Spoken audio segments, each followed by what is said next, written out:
또 이르시되 너희가 이 비유를 알지 못할진대 어떻게 모든 비유를 알겠느냐. 뿌리는 자는 말씀을 뿌리는 것이라. 말씀이 길가에 뿌려졌다는 것은 이들을 가리킴이니 곧 말씀을 들었을 때에 사탄이 즉시 와서 그들에게 뿌려진 말씀을 빼앗는 것이요. 또 이와 같이 돌밭에 뿌려졌다는 것은 이들을 가리킴이니 곧 말씀을 들을 때에 즉시 기쁨으로 받으나 그 속에 뿌리가 없어 잠깐 견디다가 말씀으로 인하여 환난이나 박해가 일어나는 때에는 곧 넘어지는 자요. 또 어떤 이는 가시떨기에 뿌려진 자니 이들은 말씀을 듣기는 하되 세상의 염려와 재물의 유혹과 기타 욕심이 들어와 말씀을 막아 결실하지 못하게 되는 자요. 좋은 땅에 뿌려졌다는 것은 곧 말씀을 듣고 받아 30배나 60배나 100배의 결실을 하는 자니라. 아멘. 오늘은 결실하는 삶이라는 제목으로 여러분들과 하나님의 말씀 나눕니다. 신약 성경은 4권의 복음서로 시작해요. 그 중에서도 앞에 있는 마태, 마가, 누가 3복음서를 묶어서 공관복음이라고 합니다. 이것은 이 3복음서가 공관, 즉 공통된 관점을 가졌다는 뜻이에요. 그래서 이 마태, 마가, 누가 3복음서에는 같은 예수님의 설교나 비유들이 자주 중복되어서 나옵니다. 하지만 그럼에도 3복음서에 모두 나오는, 그러니까 3복음서가 모두 기록하고 있는 이야기들은 그렇게 많지는 않습니다. 오늘 말씀은 그렇게 많지 않은 이야기들 중에서 하나예요. 들으라 씨를 뿌리는 자가 뿌리서 나가서, 씨 뿌리는 비유로 불리는 예수님의 이 비유가 공관복음서에 모두에 기록되어 있다는 것은 그만큼 중요하다는 뜻이겠죠? 그런데 우리가 이 말씀, 예수님의 이 비유에 들어있는 이 중요한 메시지를 온전히 파악하기 위해서는 이 비유가 나오게 된 배경을 먼저 알아야 합니다. 이 비유를 예수님께서 사람들에게 들려주신 배경이 따로 있다는 거예요. 오늘 본문이 속한 누가복음 4장은 이렇게 시작합니다. 예수께서 다시 바닷가에서 가르치시니 큰 무리가 모여들거늘. 큰 무리가 모여들고 예수님은 그들에게 여러 가지 비유로 가르치신다는 거죠. 여기서 큰 무리 할 때 크다는 것은 많다는 뜻도 되지만 다양하다는 뜻도 됩니다. 예수님께 모여든 사람들, 그 사람들이 많았고 다양했다는 말인데요. 좋은 땅과 같은 마음으로 말씀을 사모해 나온 사람들도 있었습니다. 하지만 흙이 얕은 밭이나 가시떨기가 뒤엉킨 땅처럼 전혀 준비되지 못한 사람들도 있었습니다.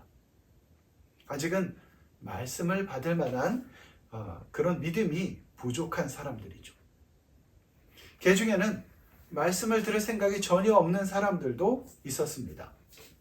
그들은 예수님을 시험하거나 꼬투리 잡기에 나온 사람들이죠. 마치 길가와 같은 마음으로 말씀을 튕겨내는 사람들이었던 것입니다. 먼저 오늘 설교를 듣기 위해서는, 오늘 하나님께서 우리에게 주신 말씀을 이해하기 위해서는 이렇게 다양한 사람들이 예수님의 말씀을 듣고 있었다는 것을 염두에 두어야 합니다. 그래야 예수님의 이 비유가 품은 뜻에 가까이 갈 수가 있어요. 그렇다고 예수님의 이 비유가 단지 말씀을 듣는 사람들의 자세에 대해서만 말하고 있는 것은 아닙니다. 뿌리는 자는 말씀을 뿌리는 것이라, 이렇게 적고 있잖아요. 14절 말씀에. 정말 중요한 것은 뭐냐면 그 말씀을 듣는 사람들보다는 그 듣는 사람들에게 뿌려진 씨앗인 말씀인 거예요. 그렇다면 예수님께 나온 사람들이 마음을 다해 들어야 했던 예수님의 말씀, 그 말씀이 담고 있는 것은 과연 무엇이었을까요? 그것은 바로 천국입니다. 천국. 예수님의 이 비유를 기록한 게 마태, 마가, 누가 이 3복음서에 전부 나온다고 그랬죠? 그런데 오늘 말씀이 기록되어 있는 마가복음과 달리 마태복음 13장 말씀은 이렇게 시작합니다. 그런즉 씨 뿌리는 비유를 들으라. 아무나 천국 말씀을 듣고 깨닫지 못한 때는. 무슨 말씀을 듣고? 천국 말씀을 듣고. 사람들이 들었던 것은요, 천국에 대한 말씀이었어요. 누가복음은 같은 것을 하나님 말씀 이렇게 기록합니다.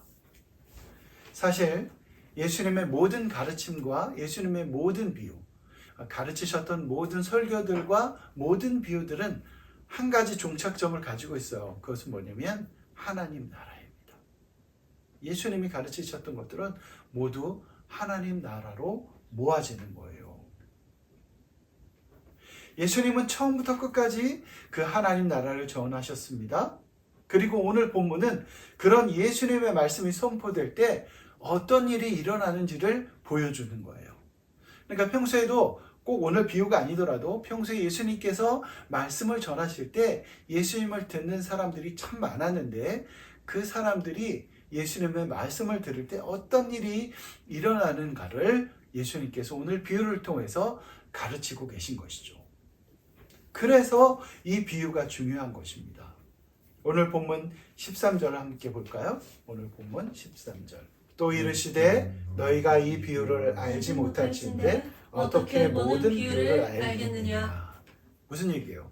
이 비유를 알아야지만 모든 비유를 알 수 있는 거예요. 이 비유를 모르면 다른 비유도 이해하기 어렵다는 말이죠.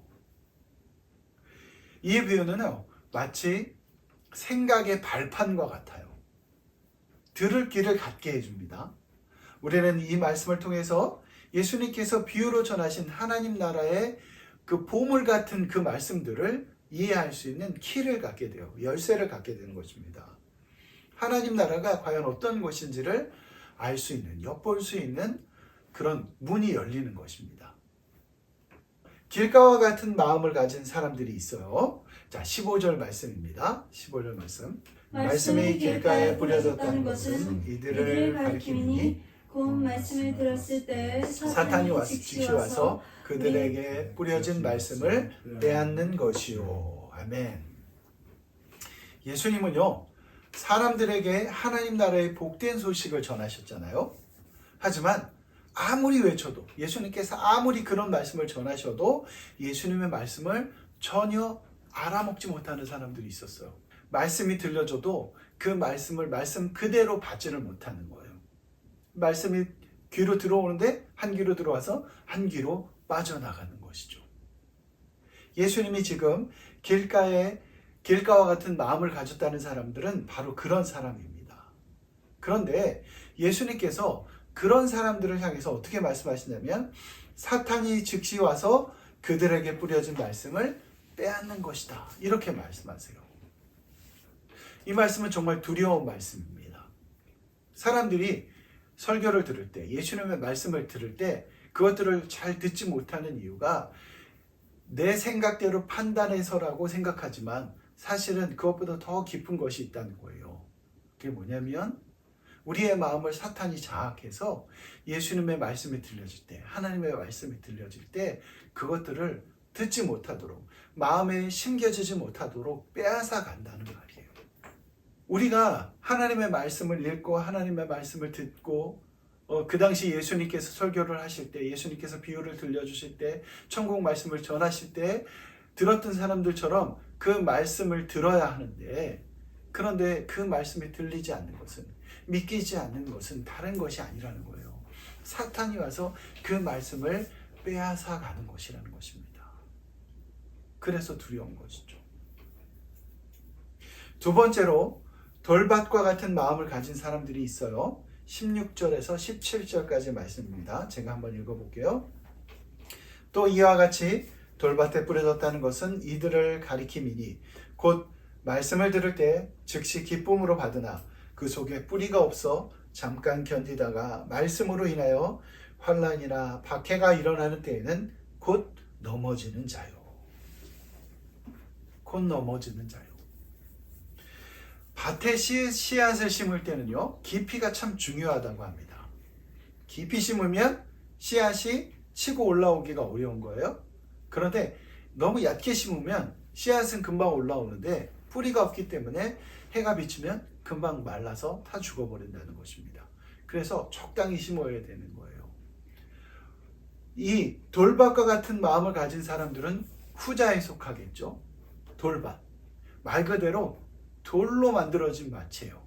겉으로 봤을 때는 괜찮은 땅 같아 보이지만 그 안에는 돌이 가득해서 그 위에 이렇게 흙이 있긴 하지만 뿌리가 내려질 만큼 깊지 않기 때문에 해가 뜨면 곧 타버린다는 거예요. 천국에 대한 말씀이 던져집니다. 즉시 기쁨으로 받아요. 처음에는 좀 괜찮아 보입니다.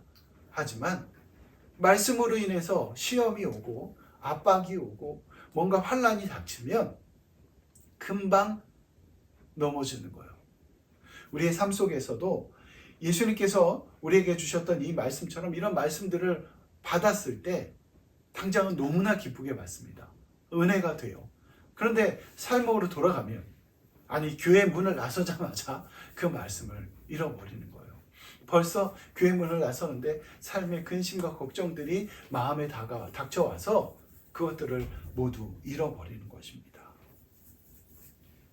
마치 이런 사람들은 베드로를 생각하게 해요. 베드로가 예수님이 풍랑이는 바다에서 나에게 오라 했을 때 용기를 내서 가잖아요. 그런데 불어오는 바람을 보고 빠졌답니다. 우리도 세상에서 불어오는 바람을 보고 그 속에 빠져서 허우적거릴 수 있는 거예요. 참 안타까운 일이죠. 마지막으로 예수님께서는 가시떨기에 뿌려진 자라고 표현하는 사람들을 말씀하십니다. 가시떨기 이 나무는요, 뿌리가 넓고 깊게 퍼진대요. 그래서 완전히 없애기 힘들다고 합니다. 겉으로 드러나는 가시떨기를 베어버려도 어느새 다시 자라난다고 해요. 가시떨기에 뿌려진 자. 이건 뭐냐면 마음속에 그렇게 끈질긴 염려와 유혹 그리고 욕심을 채우고 사는 사람들을 말하는 거예요. 돌밭이라는 것은 외부의 영향에 좀 취약한 사람들을 말한다면 이 가시떨기에 뿌려진 자는 내부의 적을 갖고 있는 사람을 의미합니다. 이 자기 마음속에 적을 갖고 있는 거예요. 내 안에 있는 것들이 내 눈을 가로막고 하나님 나라에 주목하지 못하게 하는 거예요. 근심이, 걱정들이, 유혹들이 내 눈을 가로막아서 하나님 나라를 보지 못하게 하는 것입니다. 하나님의 말씀을 듣고 신앙생활을 잘하는 것 같아 보일 수 있습니다. 하지만 여전히 내 눈에 보이는 세상의 염려와 유혹, 욕심 이런 것들을 끊어내지 못하는 거예요. 그런 사람들에게 예수님 뭐라고 경고하는 줄 아세요? 한 사람이 두 주인을 섬기지 못할 것이니 혹 이를 미워하고 저를 사랑하거나 혹 이를 중히 여기고 저를 경히 여기느니라. 한 사람이 두 주인을 못 섬기는 거예요. 마음속에 세상을 가득 채워놓고 마음속에 내 생각을 가득 채워놓고 하나님 말씀이 왜 나한테 안 들리지? 왜 하나님의 말씀대로 살 수 없지? 하나님 나라를 왜 나는 누리지 못하는 거지? 이럴 수 없다는 것입니다. 그런데 이런 사람들과 전혀 다른 사람들이 또 한 종류가 있다는 거예요. 그 사람들은 전혀 다른 결과를 가져오는데 똑같은 똑같은 하나님 나라에 관한 말씀이 뿌려지지만 완전히 반대되는 삶을 사는 것입니다. 우리 20절 말씀 한번 같이 읽어볼까요? 좋은 땅에 뿌려졌다는 것은 곧 말씀을 듣고 받아 30배나 60배나 100배의 결실을 하는 자니라. 누가복음에서는 이 부분을 좀 더 자세하게 기록해요. 누가복음 8장 15절인데 이 말씀을 표준 세번역으로 제가 한번 읽어볼게요. 그리고 좋은 땅에 떨어진 것들은 바르고 착한 마음으로 말씀을 듣고서 그것을 굳게 간직하여 견디는 가운데 열매를 맺는 사람들이다. 하나님 나라를 주목하는 사람들은요. 하나님 나라를 주목해서 그 하나님 나라를 마음에 품고 사는 사람들은요. 삶의 열매가 있어요. 세상을 바라보면서 사는 사람들은 그 나름대로 세상의 삶의 열매들이 있다고 생각하지만 결국은 아무것도 없이 빈손으로 하나님 앞에 서게 됩니다. 하지만 하나님 나라에 주목하는 사람들, 하나님의 뜻을 따라서 사는 사람들은요, 하나님께서 기뻐하실 만한 열매가 있다는 거예요.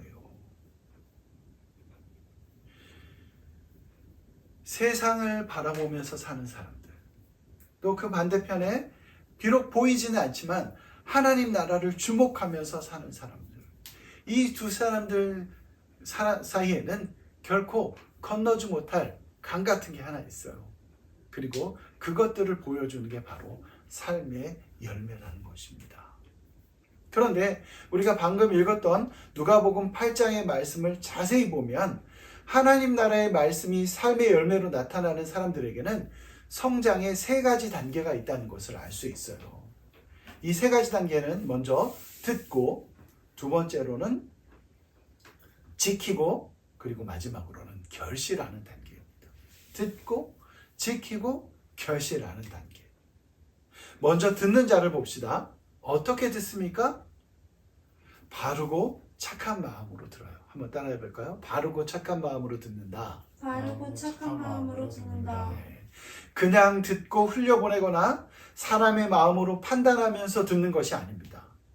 하나님의 말씀을 무엇보다 귀하고 소중한 것으로 여기면서 감사하고 두려운 마음으로 듣는 거예요.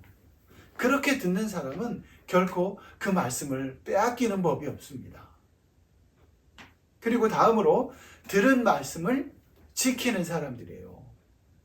여기서 지키어로 번역된 헬라어는요, 소유하다, 간직하다 이런 뜻을 가지고 있어요. 그래서 표준세 번역은 굳게 간직하여 이렇게 번역한 것입니다. 말씀을 듣는 사람들은요, 하나님 나라의 소망을 마음에 간직해야 돼요. 굳게 지켜야 합니다. 특별히 시련이 닥칠 때 더욱 그래야 돼요. 시련이 닥치면요, 보이는 것만 바라보면서 하는 사람들은 낙심합니다. 넘어질 수밖에 없어요. 망할 수밖에 없습니다. 하지만 하나님 나라의 그 소망을 붙들고 사는 사람들, 하나님 나라의 말씀을 붙들고 사는 사람들은요, 어떤 어려움이 와도 그것을 이길 힘이 있어요. 사실 하나님의 말씀을 붙들고 사는 사람들은 위험이 닥쳤을 때 그 진가가 드러납니다. 더욱 빛을 발하는 거예요. 왜냐하면 그 사람 안에는 하나님의 말씀이 있기 때문에 그 고난을 온전히 이겨낼 수 있는 힘을 갖고 있어서 더 빛이 나는 거예요. 그러니까 어려움을 당하면 당할수록 저 사람은 진짜 크리스찬이구나. 저 사람은 진짜 말씀을 붙들고 사는 사람이구나. 이걸 알 수 있는 거죠. 그런데 반대로 조그만 어려움이 닥쳐도 낙심하고 힘이 빠지는 사람은 어떤 거예요? 하나님의 말씀이 그 사람들의 삶을 장악하고 있지 못한 거예요. 안타까운 것이죠. 바라기는 우리 하나교회 모든 지체들은 하나님의 말씀을 온전히 붙들고 살기를 원합니다.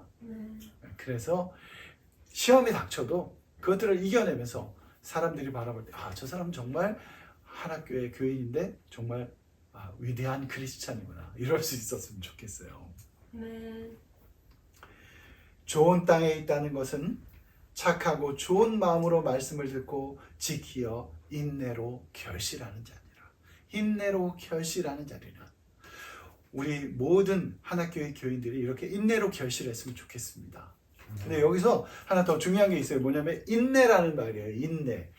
헬라어로 인내는 휘포모네라는 단어인데요. 근데 이 단어에는요, 굉장히 중요한 뜻이 있어요. 뭐냐면 즐거운 혹은 희망찬 이런 뜻도 있어요. 견디는데, 인내라는 말이 견딘다는 거잖아요. 근데 견디는데 그냥 견디는 게 아니라 즐겁게 희망을 가지고 견딘다는 것입니다. 하나님 나라의 소망, 하나님 나라의 하나님께서 우리에게 주신 그 하나님 나라의 말씀, 이것들을 붙들고 인내하는 거는요, 그냥 죽지 못해서 견디는 게 아닙니다.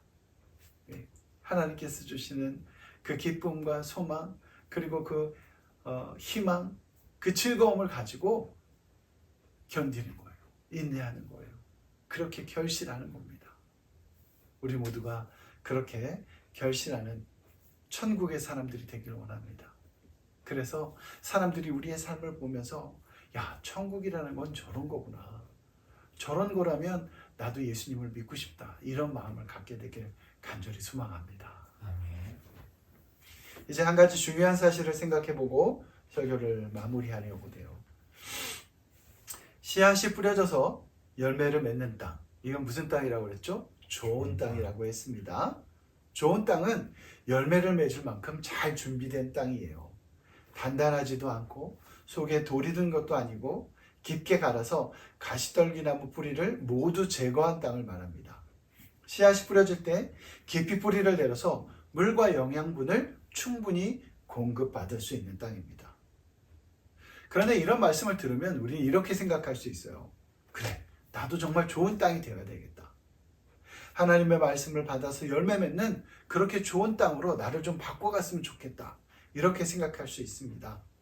네, 너무나 귀한 생각이죠?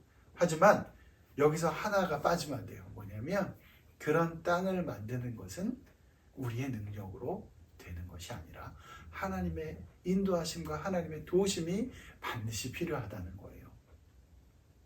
자, 땅이 스스로 돌을 골라낼 수 있습니까? 땅이 스스로 뿌리를 뽑아낼 수 있어요? 그렇지 않죠? 땅을 가꾸는 농부가 그렇게 하는 거잖아요. 우리는 땅입니다. 우리를 가꾸시는 분은 예수님이고 성령님이시죠. 예수님, 성령님이 우리의 삶을 그렇게 바꿔가셔야 우리가 그렇게 좋은 땅이 되는 것인 줄 믿습니다. 누가복음 13장에 이 사실을 잘 보여주는 예수님의 비유가 나와요.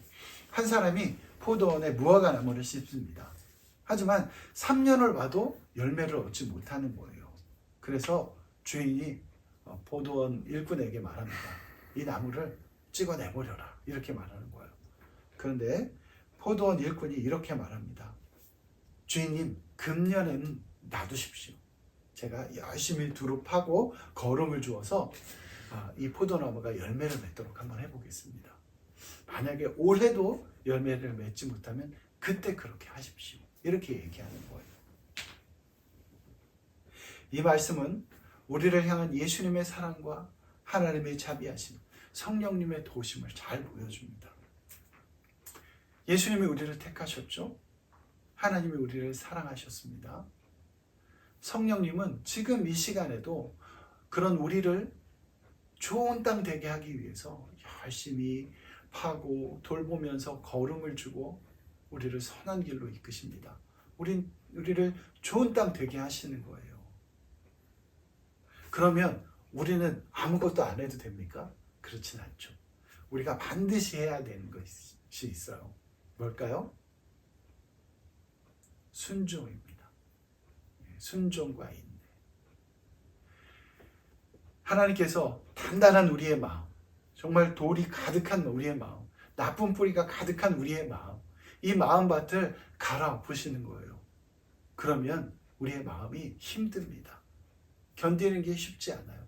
그래도 인내해야 되는 거예요. 그래도 순종해야 되는 거예요. 왜? 하나님이 그렇게 하시는 것은, 성령님이 그렇게 하시는 것은 우리를 좋은 땅 되게 하시는 것이기 때문이에요. 힘들어도 아파도 견디고 인내하면 하나님께서 우리를 좋은 땅 만들어 주시는 줄 믿습니다. 그러면 하나님의 말씀이 심길 때 우리가 변하는 거예요. 내 안에 예수가 있네. 우리가 그렇게 찬양했던 것처럼 우리 안에 예수가 심기는 것입니다. 그래서 우리가 정말 하나님의 사랑으로 변화되고 우리 삶에 진정한 성령의 열매들이 맺히는 것입니다. 한 주간도 혹시 우리의 마음이 딱딱한 땅 같은 것은 아닌지, 혹시 우리의 마음이 돌짝밭 같은 것은 아닌지, 한 주간도 우리의 마음이 정말 가시떨기나무로 가득한 것은 아닌지 돌아보길 원합니다. 만약에 그렇다면 더욱더 하나님 앞에 나아가야 돼요. 그래서 하나님께 우리의 삶을 내어드려야 됩니다. 하나님, 우리의 이 돌 같은 마음, 딱딱한 마음, 쓴뿌리가 많은 마음, 주님께서 깨끗하게 바꾸어 주십시오. 좋은 땅 되게 하여 주십시오. 오직 내 마음에 예수님만 계시게 하여 주십시오. 이렇게 기도하기 원합니다. 그러면 하나님께서 우리를 만지실 거예요. 우리를 변화시키실 것입니다. 그리고 그런 우리의 삶을 통해서 하나님께서 성령의 열매를 풍성하게 맺으실 줄 믿습니다. 아멘. 마지막으로 바울 사도가 쓴 성령의 열매에 관한 말씀 한 구절만 찾아서 같이 읽어볼게요. 신약성경 갈라디아서입니다. 갈라디아서 5장 22절에서 23절까지. 오직 성령의 열매는 사랑과 희락과 화평과 오래 참음과 자비와 양선과 충성과 온유와 절제니 이 같은 것을 금지할 법이 없느니라. 아멘. 이렇게 성령의 열매를 풍성히 맺는 저와 여러분들이 되길 간절히 소망합니다.